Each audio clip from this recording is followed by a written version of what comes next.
Muy buenas tardes, tengan cada uno y cada una de ustedes. Bienvenidos y bienvenidas a este espacio de webinar que hoy presentamos y que hemos tenido la oportunidad de coordinar. De verdad que muy agradecida de poder compartir hoy con ustedes.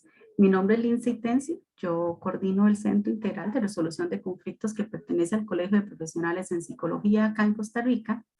Y este espacio es parte de un proyecto, de una colaboración que venimos haciendo con el Instituto Internacional de Prácticas Restaurativas, específicamente con la comunidad virtual en español, que está a cargo de la Máster Claire de Messerville, a quien también tengo el agrado de tener hoy acá y compartir con ella esta colaboración que ha sido maravillosa.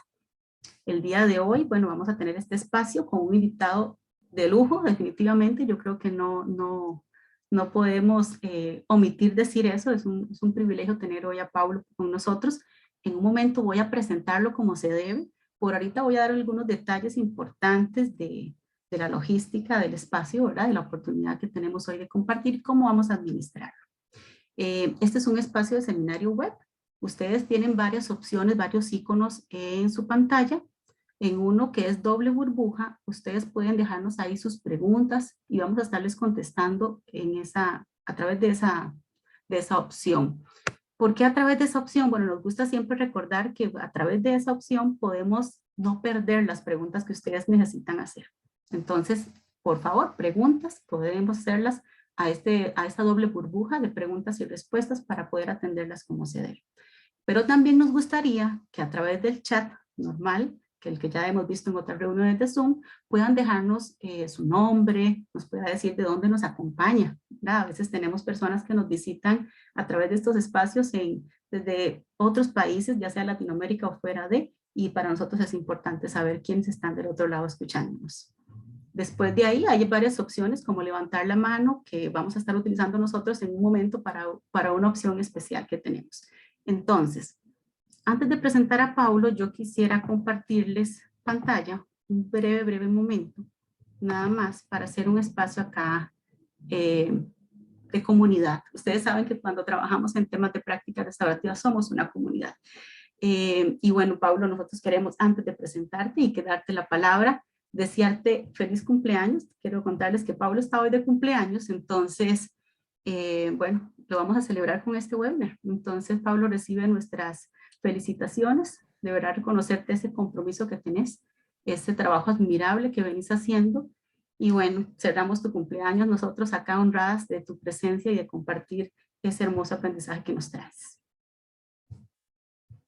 Voy a dejar de compartir. Y bueno, voy a presentarles a Paulo. Bueno, Paulo Moratelli es psicólogo, es delegado internacional para Brasil de la Sociedad Científica de Justicia Restaurativa de España.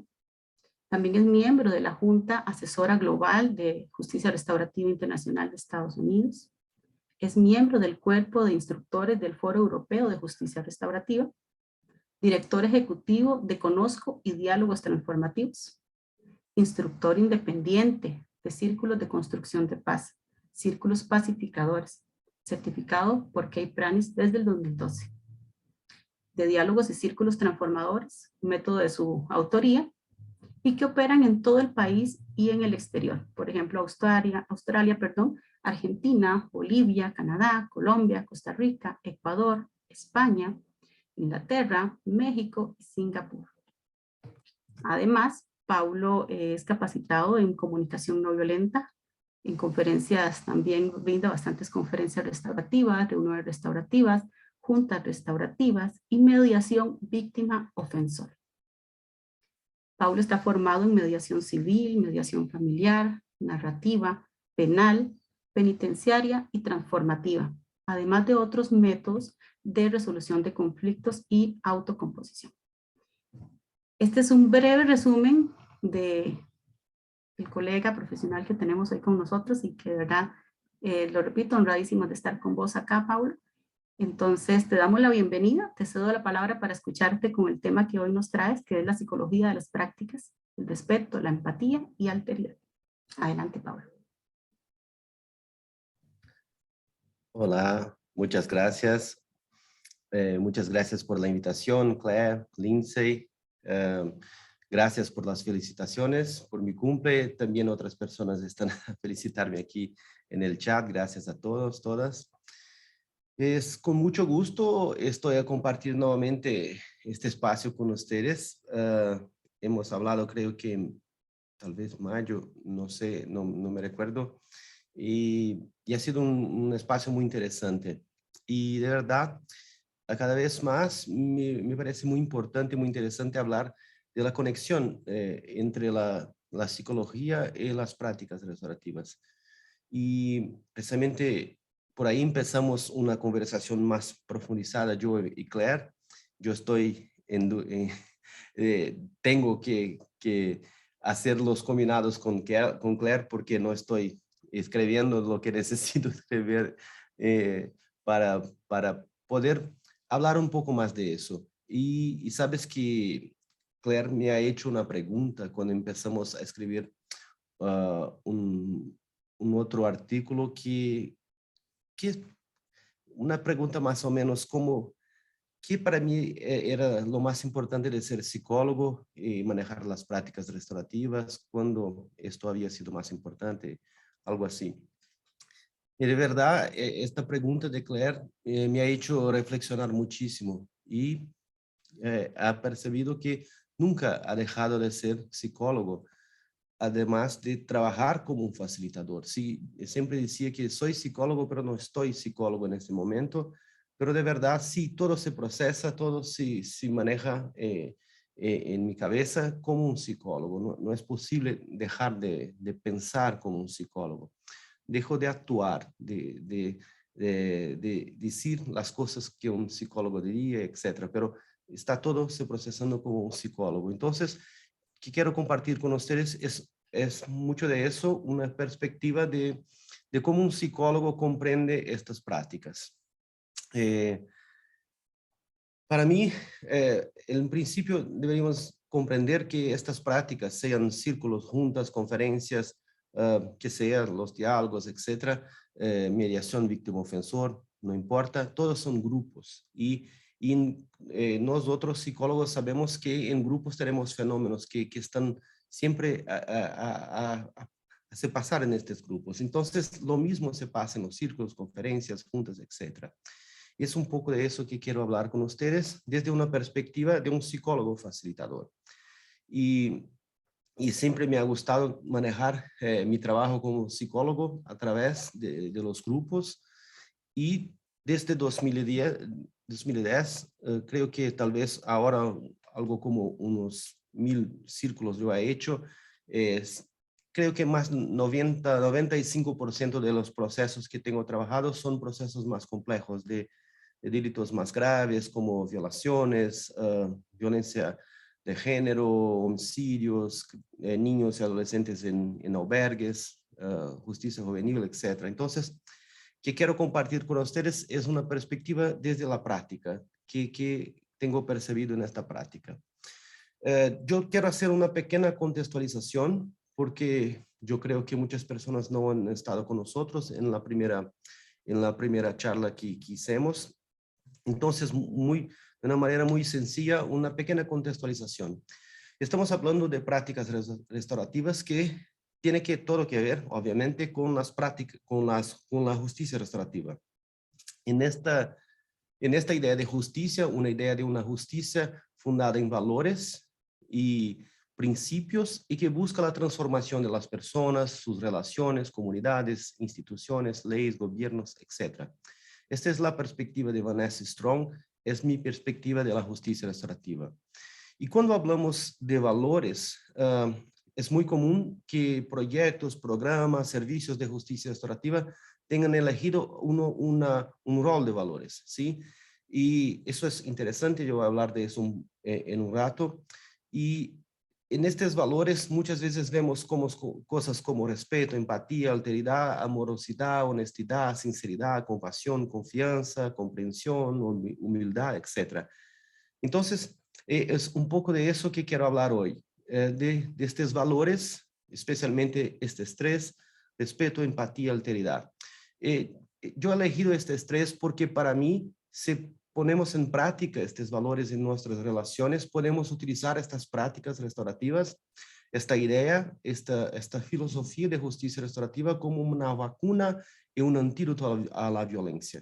Vivimos, por ejemplo, nosotros en Brasil, en un país muy violento. Tenemos más de 60,000 homicidios a cada año, por ejemplo. Es mucho. Entonces, tenemos que comprender cómo podemos promover cambios estructurales en que puedan de verdad nos promover una sociedad más pacificada, más transformada.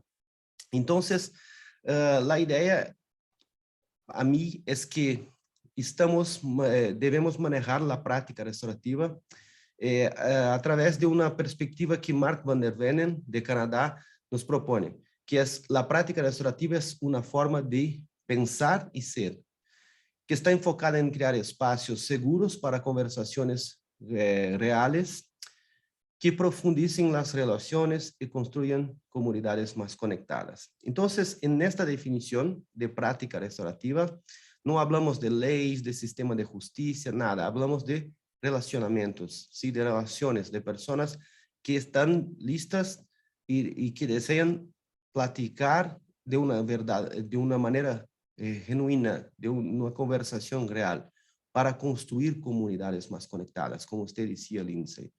Siempre hablamos de comunidades, ¿sí? Pero la comunidad parte desde un individuo, desde los grupos. Entonces tenemos que comprender eso. Estas prácticas restaurativas, tenemos muchísimos modelos alrededor del mundo, especialmente mediación víctima-ofensor, que tiene muchísimos nombres, las conferencias, que también tienen muchísimos nombres, los círculos de paz, muchos nombres, el diálogo transformativo es una estructura que me gusta pensar que es una tropicalización de estas prácticas para utilización en una sociedad, en una cultura como la nuestra de Brasil. Estas prácticas tienen distintos enfoques. La mediación, los distintos modelos de mediación, incluso la mediación víctima-ofensor, están basadas en técnicas. Usted utiliza técnicas para conducir el proceso.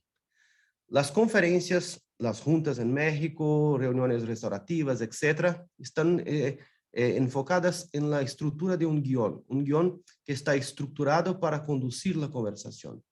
Los círculos de paz están estructurados alrededor de elementos ceremoniales, las ceremonias de apertura, de cierre, y también elementos concretos como una pieza de hablar, una pieza al centro, etc.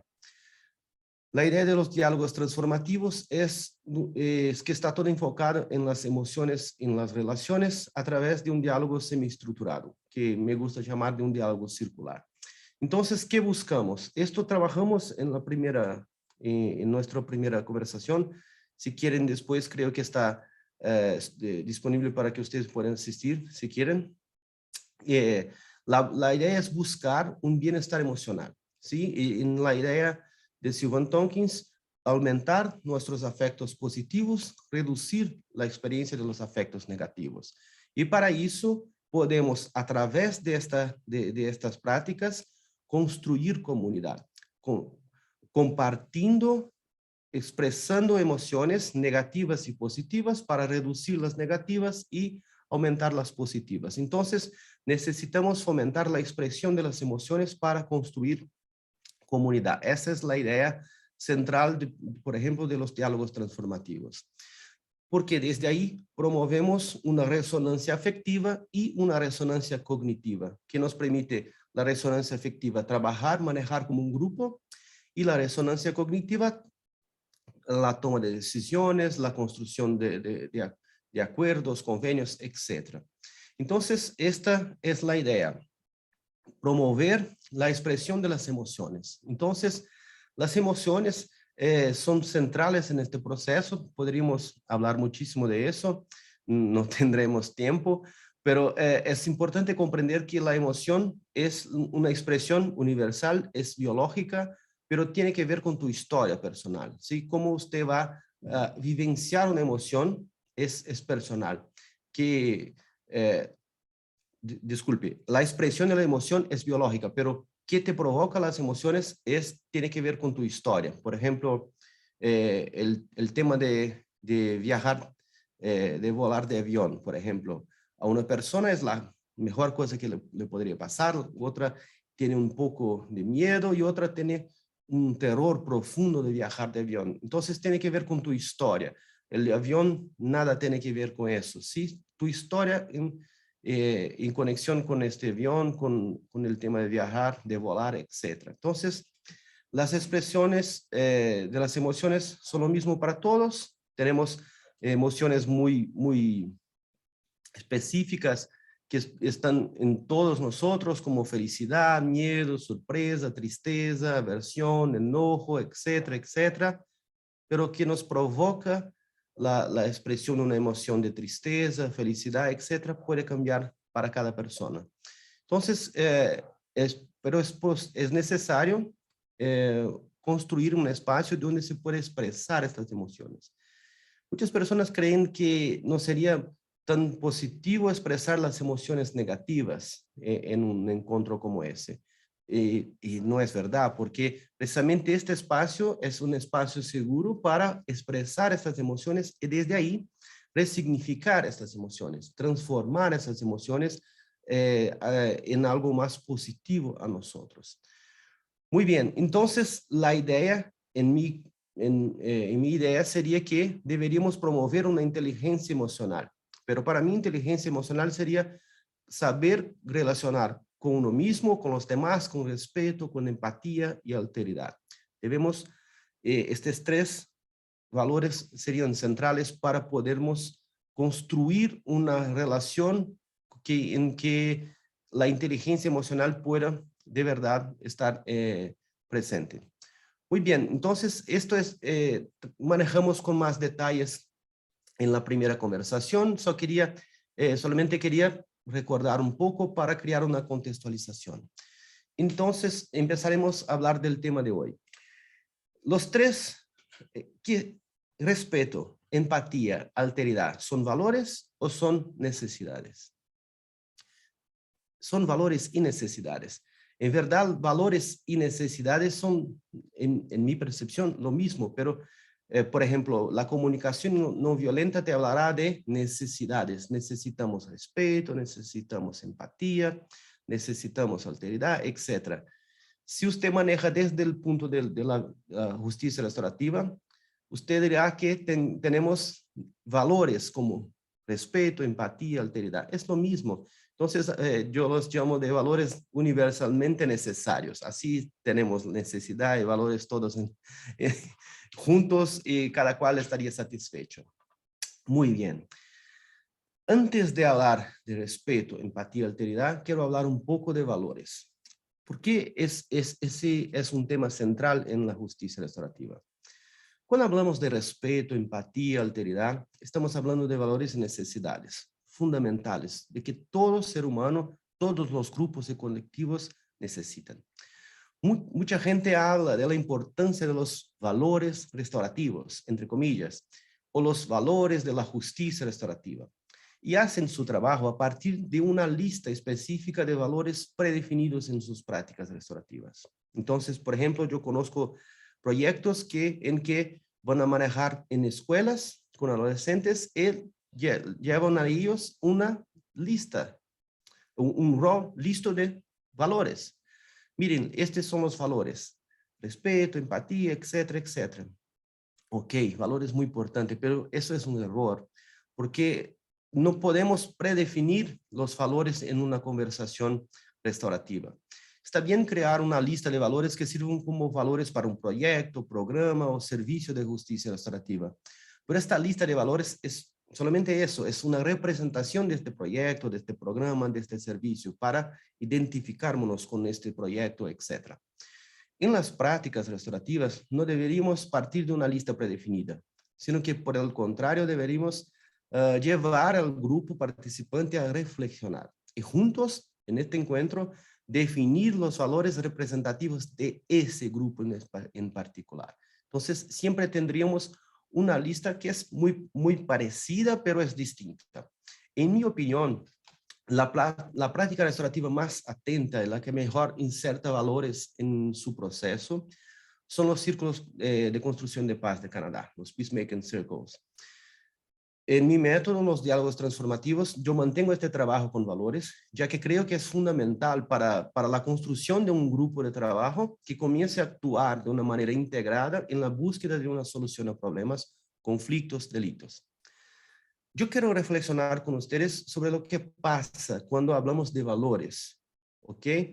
Imaginen que estamos en esta estructura que utilizamos en los círculos de paz, en los diálogos transformadores, de esta manera que lo hacemos.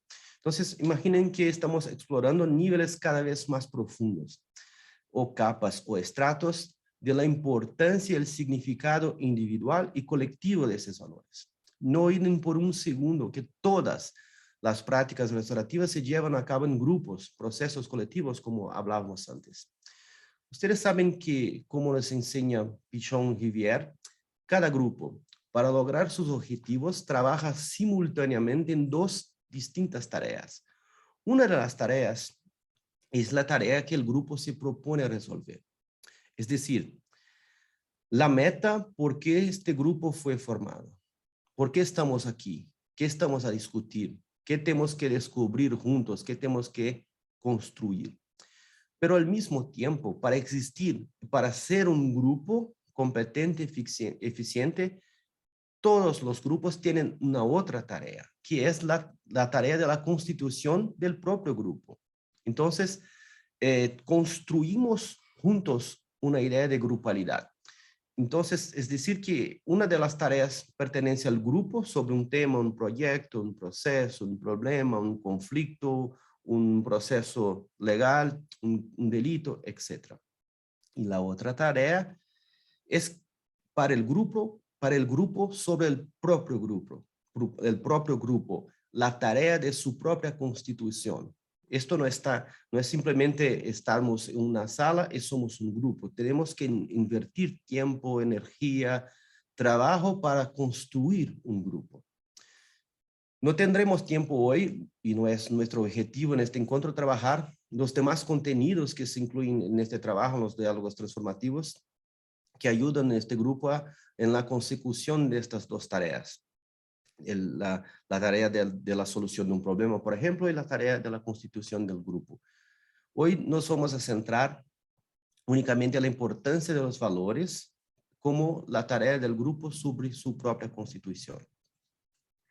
Pichon Rivière propone que, al pensar en que lo sucede en un grupo, siempre tengamos en cuenta dos ejes. Un eje es vertical, ¿sí? Marca todo lo que concierne a cada participante de este grupo, distinto, diferenciado del conjunto.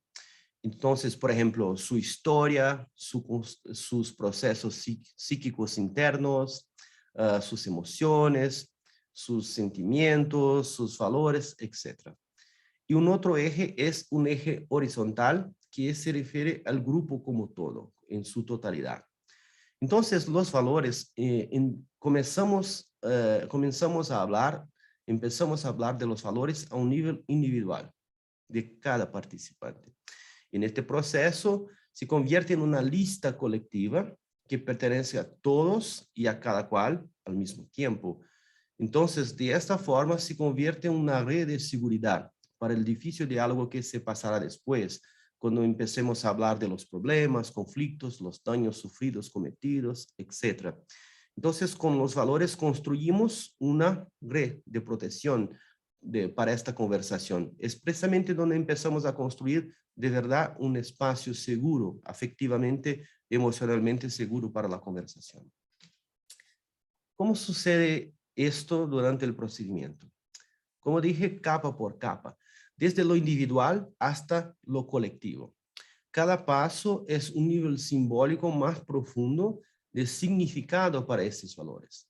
Entonces, el primer paso sería cuando nosotros proponemos a las personas que hagan una reflexión sobre estos valores con el tema que estamos manejando. El objetivo, el marco de este diálogo que tendremos. Por ejemplo, Si se trata de un diálogo familiar, podemos pedirles que reflexionen sobre cuáles son, en su opinión, los valores fundamentales para una vida familiar sana y respetuosa. Si vamos a trabajar sobre un conflicto en un espacio laboral, podemos preguntar, ¿cuáles son, en su opinión, los valores más importantes para una gran y productiva convivencia en el ámbito laboral? Por ejemplo, entonces siempre usted debería buscar conectar la reflexión de los valores con un espacio específico, con este objetivo de esta conversación. Entonces siempre conectamos los temas, los valores con el tema del encuentro que estamos realizando. Este primer paso, entonces, parte de una reflexión individual, es una idiosincrática sobre los valores necesarios. Yo, mis valores personales. El segundo paso es cuando les pedimos para escribir estos valores en una hoja, ¿sí? Entonces, aquí los valores ya adquieren una mayor, entre comillas, seriedad, pues ahora están actualizados, marcados, demarcados, están sí como que concretizados en una hoja. El tercer paso es que uno a uno en este diálogo circular pedimos a las personas que no solamente nos lean los valores elegidos, pero lo que es más importante aquí, que ellos los presenten al grupo. Entonces, no basta decir respeto. Tengo que explicar por qué para mí respeto es importante para una convivencia en un ambiente laboral. Y es precisamente por esta presentación individualizada que, aunque un valor aparezca muchísimas veces, cada vez que se recuerda de este valor, conlleva nuevos significados, haciéndolo cada vez más importante para este colectivo. Entonces, tenemos respeto 10 veces, pero son 10 distintas justificativas por elegir este valor. ¿Ok? Entonces, este valor se va a cambiar cada vez más importante, ¿sí? Más lleno de significado. El cuarto paso es cuando el individuo coloca el papel en que escribió los valores en el centro de este círculo, formado por los participantes. En este momento, el participante comparte sus valores con el grupo. Es decir, siguen siendo sus valores, pero ahora también pertenecen a este colectivo. Ahora es mío y de ustedes también. El quinto paso es fundamental. Es donde, después que todos presenten sus valores elegidos, el facilitador propone al grupo que, a partir de ese momento, todos los valores pertenecen a todos en este grupo. Es decir, pertenecen al grupo. Son valores de este grupo. Precisamente por eso, cada participante no debe comprometerse a poner en práctica no solo sus valores que ha elegido, pero debe comprometerse a poner en práctica, tanto en sus discursos como también en su escucha en este proceso, todos los valores. Así, los valores se convierten en una red de seguridad para los diálogos que se seguirán, sean diálogos de menor o mayor complejidad. Entonces, esta es una estrategia que siempre lo hago. Después de esta ronda de los valores, yo voy a leer todos los valores. Por ejemplo, este es un círculo que he hecho a pocos días para personas de México. Entonces, yo voy a leer a ellos. Muy bien, estos son los valores que ustedes han elegido. Perseverancia, comunicación, responsabilidad, honestidad, respeto, responsabilidad, sabiduría, cooperatividad, respeto, ética, confianza, etc. Yo voy a leer todos. Y no importa si tenemos respeto 10, 20 veces, yo voy a leer respeto 10, 20 veces porque estoy a honrar todos que han propuesto este valor. El sexto paso puede ser dado por el facilitador también al final del procedimiento de la conversación. Antes de finalizar este diálogo, que se podría proponer al grupo que busquen conducir sus relaciones desde ese momento en base a esa lista de valores. Cuando hago eso, yo los entrego los papeletes con los valores o una lista de estos valores que han construido. Entonces, ahora llevan con ellos entonces muchas veces los ponen en la oficina, en su casa, etcétera, como un recordatorio de la importancia de esos valores para ellos. Entonces, ¿qué queremos hacer? Que los valores individuales pasen como a ser un valores colectivos. ¿Dónde provienen los valores personales individuales? Otra reflexión que me gustaría hacer con ustedes. Los valores no son elegidos sin una importancia específica. Todos tienen una importancia específica y vienen de nuestra historia personal, de los valores familiares que aprendemos de nuestros padres y madres, de lo que aprendemos en la escuela, de lo que aprendemos en nuestra profesión.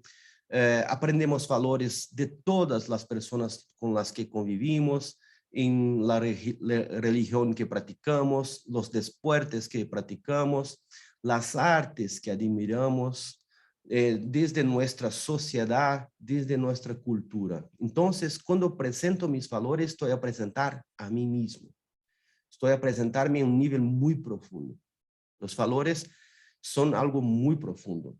Incluso muchas veces suele pasar en un círculo, por ejemplo, que una persona les proponga valores y que las otras personas de la familia, por ejemplo, se pongan con una cara muy rara, como decir, ¿qué pasa? Esta persona está a proponer respeto, pero es la que más no nos respeta. ¿Por qué se pasa eso? No está a mentir, pero está a buscar, está en búsqueda de respeto, ¿sí? Porque los valores es como un deber, es del nivel del deseo. Queremos promover estos valores. Entonces, estamos en búsqueda de una experiencia individual, colectiva, donde estos valores estén siempre presentes. Entonces, no podemos nosotros, facilitadores, creer que una persona propone un valor y no tiene este valor. Sí, no está presente de verdad en su vida, pero está buscando una manera de hacerlo. Entonces, exactamente el proceso es para construir una situación, una condición en que pueda vivir estos valores. Entonces, en otras palabras, nuestros valores son un retrato muy amplio, muy fiel de quienes somos, nuestra idiosincrasia, nuestra iseidad. Iseidad es un término filosófico que no es muy común, entonces ¿qué significa? Es un término filosófico, está asociado a la idea de uno mismo, de sí mismo, pero en la filosofía se recurre en general para hacer un contrapunto al respecto de la noción de la mismidad. En psicología, en general, la referencia a la iseidad alude al reconocimiento de uno mismo en la experiencia. Entonces, la iseidad es qué hace parte del ser yo. ¿Por qué soy yo? Y la idiosincrasia son los comportamientos, las actitudes que tienen que ver conmigo, más personales. Entonces, estos son los valores. Nos presentan a todos de una manera muy profunda. Entonces, los valores son un aspecto fundamental de todas esas prácticas. Y ahora vamos a hablar de estos tres valores, ¿sí? El primer de ellos es el respeto. Una curiosidad es que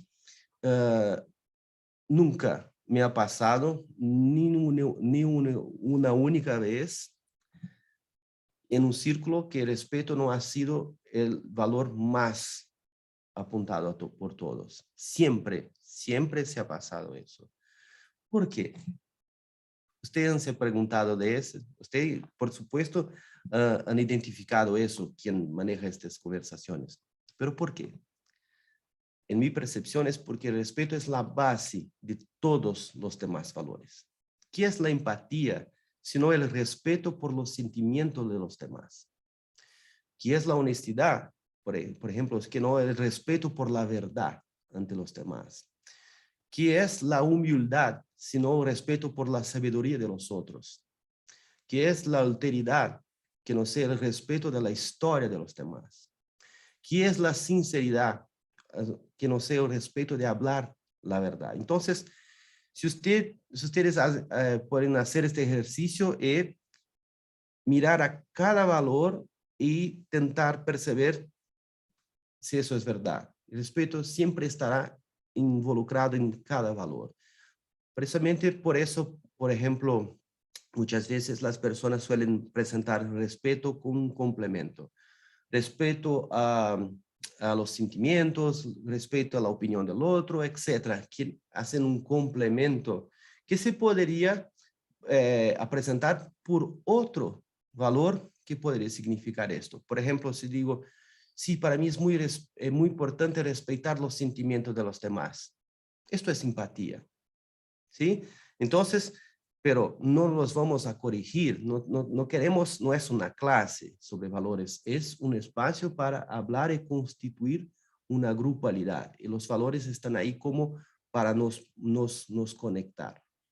Entonces, el respeto está siempre, está en la base de todos los demás valores. Y a mí me parece que el respeto es el norte del proceso. Porque, por ejemplo, nos cabe como facilitadores crear un ambiente para una reunión respetuosa.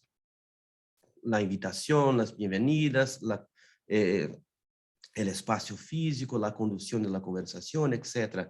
Entonces, estamos cuidando para promover un encuentro donde todos se puedan sentir respetuados. Entonces, siempre estamos poniendo en práctica este valor en nuestra práctica como facilitador. Estamos enfocados en establecer un diálogo respetuoso, en que las personas puedan escuchar y hablar de una forma atenta, sincera, empática. Aquí lo que va a cambiar son las estrategias de cada estructura, la mediación víctima-ofensor, las conferencias o juntas o reuniones, los círculos, etc. Pero todas estas prácticas tienen el objetivo de constituir un espacio de diálogo respetuoso. Habilitar reflexiones respetuosas hacia la historia, las necesidades de cada cual, de todos en este grupo. Entonces, en verdad, a mí me parece que el respeto es el norte del proceso, ¿sí?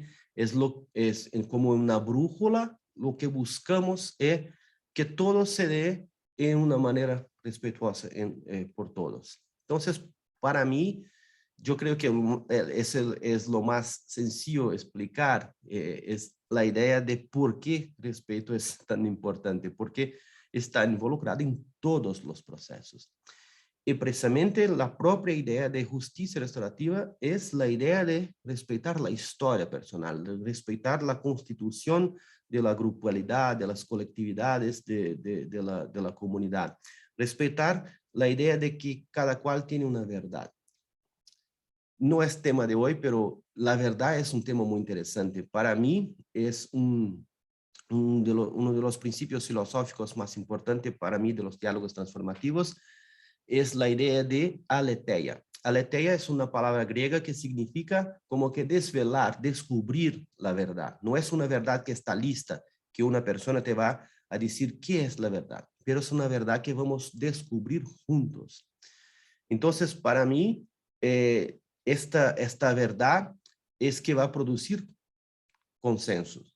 Entonces, el consenso para mí, mi definición de consenso es una verdad colectiva que solamente es posible acceder a través del diálogo. Entonces, a través de un proceso dialógico podemos descubrir nuestra verdad, la verdad de este grupo, de esta colectividad.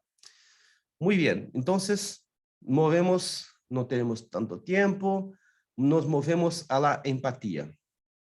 Muy bien, es necesario recordar que la empatía se puede desarrollar. Si no conocen, les indico que pueden buscar en la internet la neurociencia de la justicia restaurativa con Daniel Reisel, que habla de que es posible desarrollar noción de empatía incluso en sociópatas violentos, cosas que nosotros psicólogos, psiquiatras, etcétera, no hace mucho no creíamos ser posible, pero hoy sabemos que sí, que hay una plasticidad cerebral, que la experiencia de la empatía está centrada en las amígdalas, que tenemos dos en cada hemisferio cerebral, y que podemos promover con estas personas, con sociópatas violentos, una idea de empatía a través de las prácticas restaurativas. Cuando estas personas tienen la posibilidad de una conversación con sus víctimas para comprender el verdadero impacto, los verdaderos daños que han cometido contra estas personas, que no están simplemente rompiendo una ley, pero están promoviendo daños muy importantes a las personas. Esto puede promover la experiencia de empatía. Precisamente por eso, si incluso con sociópatas es posible, ¿qué podemos hacer con niños pequeños, con adolescentes en las escuelas, etcétera, en términos de cambio relacional? Es fantástico lo que podríamos hacer con estos procesos dialógicos. La empatía, me gusta la definición de Daniel Goleman, Peter Senge, que nos habla que tenemos 3 tipos principales de empatía. Es una empatía cognitiva, una empatía emocional y una empatía relacional. La empatía cognitiva sería, yo miro el chat, tenemos muchas cosas, pero no puedo mirar el chat. Esta es tarea de Claire, no puedo, yo tengo que resistir. Muy bien. La empatía cognitiva es una manera de comprender cómo las otras personas ven el mundo, cómo las otras personas piensan, cuáles son sus modelos mentales, etc. Esta empatía cognitiva nos permite perceber el otro y poder promover un diálogo, una comunicación más eficiente, ¿sí? Que pueda lograr que el otro pueda comprenderme mejor y que yo pueda comprender al otro mejor.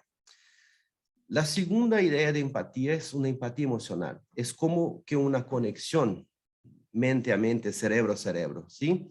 Es lo que en Brasil nosotros decimos que existe una química entre yo y una otra persona, una conexión invisible que no comprendemos, pero estamos conectados.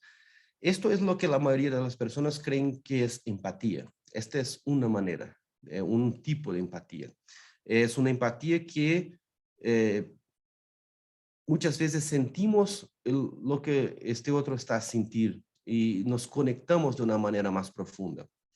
Y, por ejemplo, cuando tenemos hijos, el suceso de un hijo nos provoca una emoción profunda, estamos muy emocionados porque estamos conectados con su experiencia, y parejas, etc. Estos 2 distintos tipos de empatía, una empatía cognitiva, una empatía emocional, son muy importantes, por supuesto, pero especialmente para se llevar muy bien con los demás, pero no necesariamente es lo suficiente para que yo pueda preocuparme con los otros. Entonces, Goleman y Senge proponen un tercer tipo de empatía, que es una empatía relacional. Esta empatía relacional es lo que podemos llamar como una preocupación empática, o tal vez un poco más cerca de la compasión. Es una idea de empatía que nos conduce a una acción empática. O sea, buscamos una sintonía con el otro porque tenemos la intención de ayudar, de apoyar, ¿sí? Está muy conectado con la idea de rapport también, por parte del terapeuta hacia el paciente, por ejemplo. Entonces, diferente de los otros 2 tipos de empatía, una empatía cognitiva y emocional, esta empatía está basada en antiguos circuitos de agrado y cuidado en todos los mamíferos. Todos los mamíferos tienen esta idea de cuidar, de apoyar los otros, ¿sí? Entonces, es muy natural que nosotros vamos a nutrir estas cualidades. Es una cualidad fundamental para una relación humana. Y esta idea de empatía, esta empatía relacional es para mí la más importante para un facilitador, ¿sí? Porque muchas veces usted no puede lograr construir una empatía emocional por una persona. ¿Cómo tener empatía por alguien que ha puesto fuego en una persona sin hogar, le ha matado? O un chico de 17 años que había intentado matar a su hermana, por ejemplo. Es muy difícil tener una empatía emocional. Entonces, hay una búsqueda de una conexión empática o una preocupación empática para poder trabajar con estos casos, ¿ok? Poco tiempo, nos vamos a la alteridad. Entonces, la alteridad sería la idea de la concepción, de la comprensión del mundo del otro. Es una concepción que parte de la antropología, ¿sí? Es la idea de que el supuesto básico es que todos nosotros, seres humanos, somos seres sociales, interactuamos y somos interdependientes unos de los otros. Entonces, para muchos antropólogos, la existencia del yo como individuo solamente es posible a través del el contacto con el otro. En una visión empleada se convierte el yo, el otro, no somos distintos, somos lo mismo, ¿sí? La sociedad se va a construir a través de esta idea de nuestras conexiones, lo que tenemos en común. Entonces, podríamos decir también que la alteridad es una capacidad de ponerse en lugar del otro, en una relación interpersonal. Esto en los grupos, la familia, el trabajo, etc.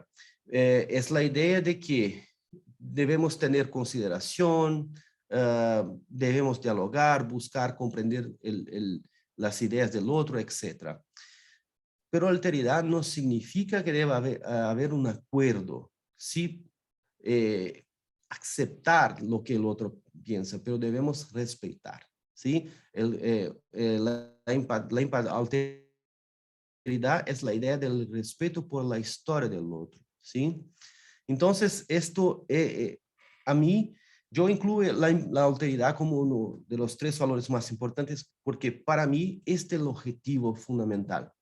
Desarrollar empatía, desarrollar alteridad en la percepción de las personas que están en conflicto. Cuando esto se va a pasar, el conflicto se va a desaparecer, porque comprendemos el punto del otro, las ideas, la percepción del otro, tenemos ahora una comprensión mutua, ¿sí? Eso es que buscamos en este proceso. Muy bien, no tenemos más tiempo. Yo quiero compartir solamente una pantalla aquí porque puede ser, ¿cómo podemos, déjame compartir aquí un instante, aquí, ok. Yo creo que, ¿sí? ¿Pueden ver mi pantalla? Ok. Entonces, ¿por qué para mí es importante esta pantalla? Porque ¿cómo podemos poner en práctica respeto, empatía, alteridad en nuestra práctica? Déjame contar. Yo como psicólogo siempre manejé con grupos. Psicodrama, esquizoanálisis, grupos operativos, psicología transpersonal, etc. Siempre he trabajado con grupos. Me gusta el proceso, me gustan los resultados, etc. Entonces, para mí, la técnica siempre ha sido muy importante. Cuando empecé a trabajar con las prácticas restaurativas, entonces empecé a trabajar desde el punto de vista de la técnica, ¿sí? Yo quería hacer la técnica perfecta, buscaba hacer todo perfecto, etc.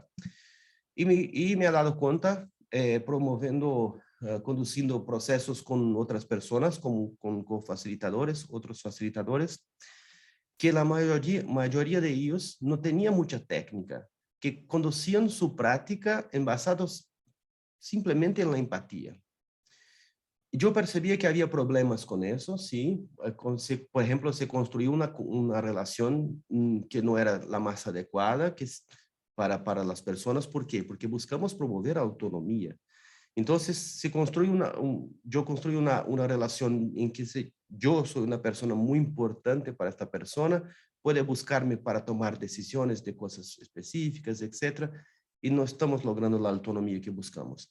Pero yo percibía que con esta idea de la empatía lograban construir una conexión muy interesante con ellos. Entonces, objetivamente, me pone a trabajar para manejar mis procesos con técnica, pero también con empatía.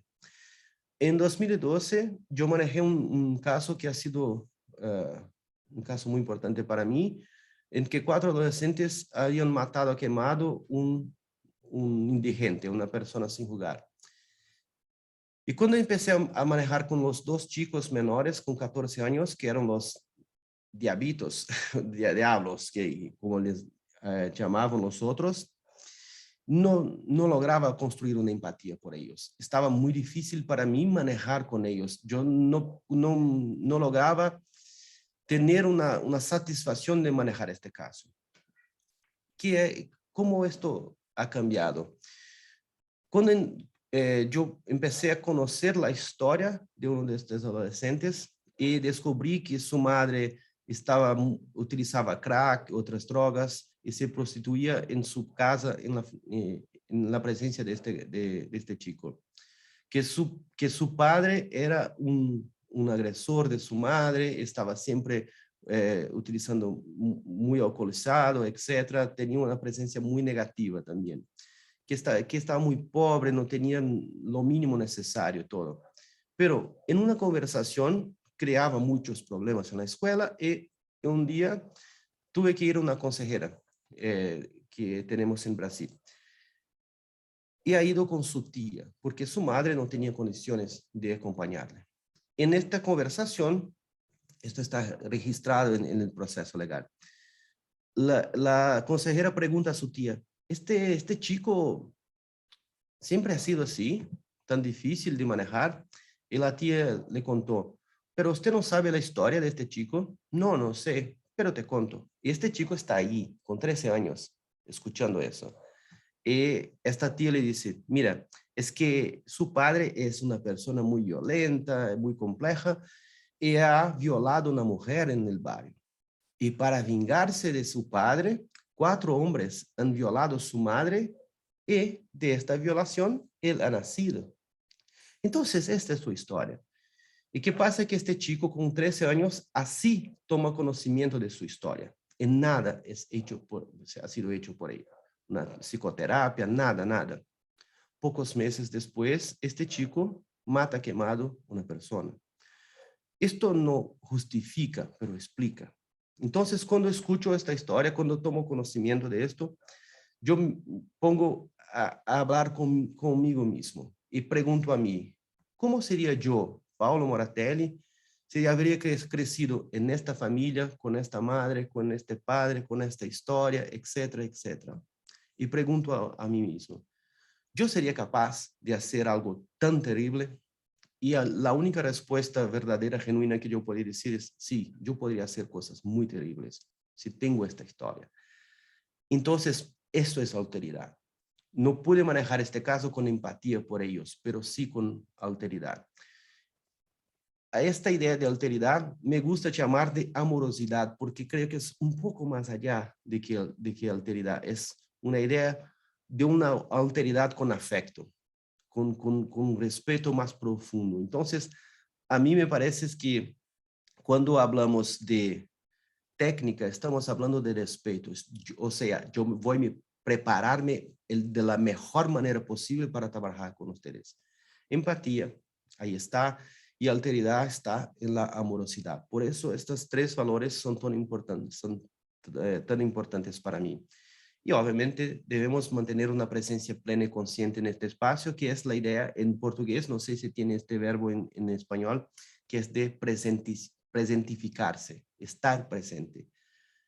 ¿Qué ofrezco a las personas que están en mis procesos? Mi presencia, mi momento presente. No ofrezco mi pasado, las soluciones de otros procesos que he manejado en mi propia vida, mis ideas. Mira, ya me ha pasado eso, ¿qué tal? Se lo hacen así, etcétera. No voy a ofrecerles mi pasado y también no voy a intentar descubrir su futuro. ¿Por qué ustedes no intentan hacerlo? ¿Por qué? ¿Qué te parece? Etcétera. No. ¿Qué tengo que ofrecer? Es mi presencia. Yo estoy aquí para conectarme con su historia, para apoyarles en las reflexiones que tienen que hacer ustedes, en todo que necesitan reflexionar y pensar. Ok, ya he pasado 5 minutos de la combinación. Dejo aquí, si quieren, tienen mis contactos. si quieren solicitar alguna cosa específica, aclarar alguna cosa específica que no hemos podido hablar aquí, aquí tienen mis contactos, estaré muy, muy contento en poder atenderlos. Siempre, siempre contesto a todos, ¿sí? Muy bien, ok. Gracias, Lindsay. Gracias, Claire. Siempre planejo temas demasiado, tengo que correr con la presentación, pero espero que tengan podido acompañarme. Pablo, más bien nosotras queremos agradecerte, creo que es una presentación realmente maravillosa y que nos deja con muchas ganas de saber más. Me gustaría compartir con vos algunas de las preguntas que tenemos en línea para tener esta última parte de la conversación dedicada a eso. Antes de eso quisiera pues honrar la presencia, la compañía de las personas que están aquí en vivo. Tenemos personas de México, de Brasil, de Costa Rica, de Guatemala, de Colombia, de Argentina. Así que pues honrarles por acompañarnos. Quisiera honrar también a las personas que están escuchando esta grabación en diferido, en otro espacio-tiempo. Vivimos en este mundo tan extraño de la virtualidad, pero también usted que nos está escuchando en este otro momento, pues honrarle también por sacar el tiempo para aprender, para compartir sobre estos temas tan importantes. Voy a decirte las 3 preguntas para que las puedas abordar en conjunto. Creo que están muy relacionadas. Me gustó el comentario, pregunta que nos comparte Erika, que dice, entonces respeto y empatía aplicadas nos dan como resultado la alteridad. Entonces me gustó mucho. Gracias, Erika, por compartirla. Y Ingrid nos plantea, bueno, ¿cómo definirías la psicología de prácticas restaurativas así en pocas palabras y de manera que la entendamos tanto gente de psicología como gente que no es de psicología? Y en esa misma línea, Ingrid pregunta, bueno, ¿dónde radica la línea, verdad? Entre llegar a un círculo y hacer la experiencia como psicólogo, como facilitador, donde uno está empezando a hacer facilitación psicológica, máxime que tratamos de empoderar y capacitar a personas de la comunidad para que lo hagan sin ser psicólogos. Entonces, por ahí te compartimos las consultas. Y por supuesto en el chat también muchísimas felicitaciones y agradecimientos. Iniciaron siendo por tu cumpleaños, pero ahora todo el mundo, todas las personas te están felicitando más bien por la presentación. Gracias, Claire. Ok, ¿dónde está la línea? Esta es una pregunta muy interesante. Es precisamente el tema de este artículo que debería estar escribiendo para apoyarte, para escribirnos juntos, Claire. La línea es muy compleja de definir, pero yo puedo definir la línea a partir desde mi trabajo, ¿sí? Entonces, por ejemplo, yo no tengo cómo dejar de ser y no tengo por qué dejar de ser un psicólogo cuando estoy a trabajar como facilitador. Entonces, lo que pasa con el grupo, por ejemplo, todo mi preparación, todo mi entrenamiento, todos los estudios que yo he hecho para comprender los mecanismos de defensa, la transferencia y la contratransferencia, los fenómenos de grupo, etcétera, los papeles grupales, etcétera, etcétera. ¿Por qué debería de dejar de utilizarlos? Entonces, ¿qué pasa? Es que todo lo que estoy percibir en este espacio, sea en un círculo presencial, pero ahora también en línea. Y que me ha pasado es que muchas veces es muy más fácil de hacerlo en línea porque están todos aquí en mi frente. Entonces, al menos a mí, yo tengo una pantalla muy grande para poder tener una conexión mayor con cada persona, poder percibir mayor, de una manera mejor sus detalles, sus expresiones, etc. Entonces, todo que me va yo voy a percibir a través de mis ojos, oídos, etcétera, etcétera, es la percepción de un psicólogo. Yo voy a procesar esto como un psicólogo, ¿sí? Yo voy a utilizar mi experiencia, mi conocimiento como psicólogo, pero ¿qué no voy a hacer es hablar como un psicólogo? No les voy a devolver una percepción de un psicólogo. Todo esto, toda esta percepción está a servicio de poder saber qué y cómo preguntar. Entonces, ¿Qué hace un facilitador? Preguntas. La cuestión de ser psicólogo, tener esta experiencia, me permite hacer preguntas mejores, más específicas, con más profundidad de reflexión. Esto ha sido mi percepción. Creo entonces que en la línea no está en la psicología, en las prácticas restaurativas, está en mi presencia, en mi participación, en mi conducción. Entonces yo no voy a actuar como psicólogo. Un ejemplo más sencillo, ¿sí? Por ejemplo, es muy común que en un espacio de conversación, un ejemplo específico, una situación real. Un chico había cometido un delito, un adolescente en conflicto con la ley. Pero este chico también era adoptado, había sido adoptado. El tema de la adopción no tiene que ver con el tema del acto infraccional.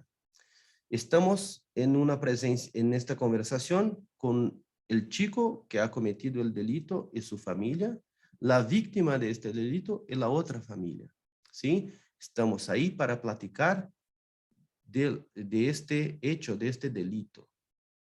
El tema de la adopción por sí, por supuesto, es importante, pero es importante para este chico y su familia, no para la otra familia, la víctima.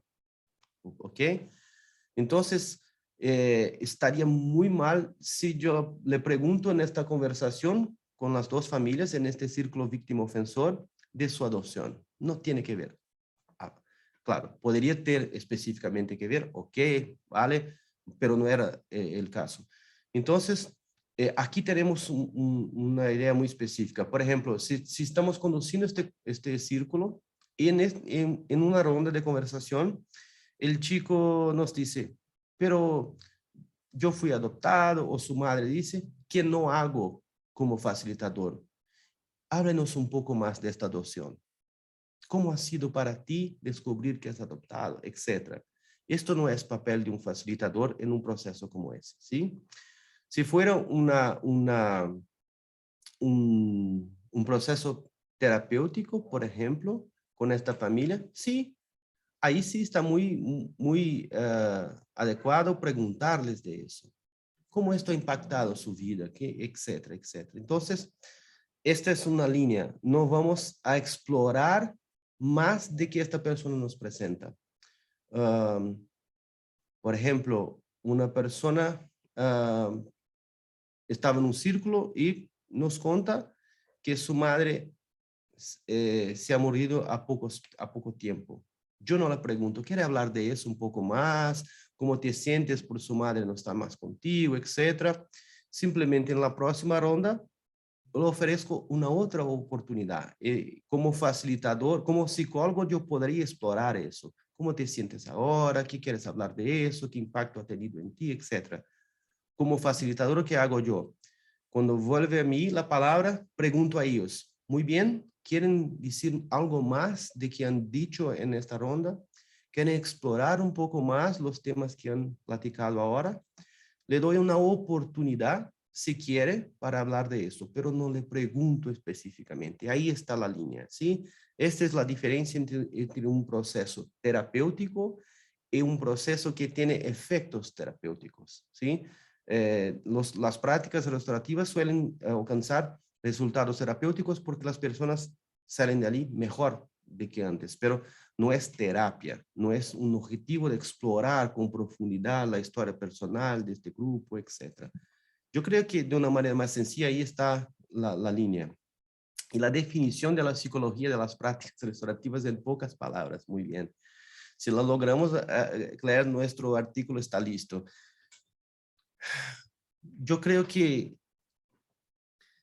lo que pasa es que muchas personas, obviamente los que no son psicólogos, quieren tal vez muchas veces disminuir la importancia, reducir la importancia de la psicología, de la psicología para las prácticas restaurativas. Pero yo creo que la definición está en el principio de esta conversación. Toda práctica restaurativa es un grupo. Funciona como un grupo. Y por eso tiene leyes que determinan cómo un grupo funciona. Entonces deberíamos estudiar Jacob Levi Moreno, Pichon Rivière, Kurt Lewin, etcétera, otras personas que tienen mucha capacidad de nos explicar qué pasa en un grupo, ¿sí? Entonces, la psicología de la justicia restaurativa estaría mucho más a nos apoyar a comprender qué está a pasar en un proceso circular. ¿Qué está a pasar en una conversación? ¿Por qué construimos acuerdos? ¿Cómo construimos comunidad? ¿Cómo transformamos un espacio colectivo en un espacio donde cada persona tenga voz, pero la voz más importante es la voz del grupo al final de toda esta conversación? Entonces, yo creo que lo más importante es eso. Cada cual de nosotros tenemos procesos subjetivos internos que conducen como vivimos con uno mismo, con los otros, con el ambiente donde vivimos, y cuando en grupo tenemos leyes que regen estos espacios colectivos.